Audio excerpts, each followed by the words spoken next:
Formal nang nanumpa si bagong COMELEC Commissioner Grace Padaca at bukod sa tambak na trabaho, samut-saring issue rin ang sumalubong sa kanya sa COMELEC. Nakatutok si Mark Salazar.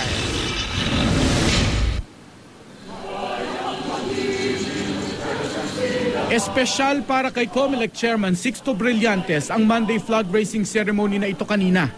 Sa kritikal na panahon daw kasi ng paghahanda nila para sa election 2013, natupad ang kanyang hiling na rose among the thorns sa komisyon sa pagpasok ni Grace Padaca.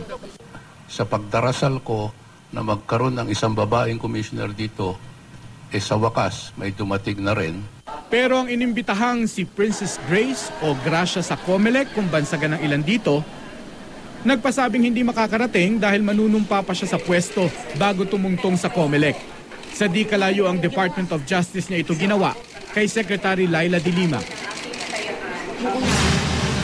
Kaya nang dumating si Padaca sa COMELEC, sinalubong siya at iniharap ng Commission on Bank sa media. Pagkatapos ng mga seremonyang ito, haharap si Padaca sa tambak na trabaho. Certified Public Accountant at hindi abogado si Padaca. Eksakto raw sa hinahanap nila sa COMELEC. Oo, sa COMELEC bilangan, di ba? Because it's automated elections, di ba? And also about campaign finance. So, kung doon ako i-assign ni Chair, edi susunod ako. Maliban sa tambak na trabaho, sinalubong din si Padaca ng intriga at issue.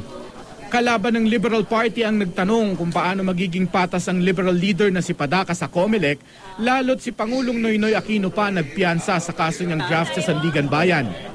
So the statement of una na I failed my first test of independence, I don't know kung ano yung first test na yun because that statement was mentioned even before I stepped into the COMELEC, even before I submitted to the chair my appointment papers.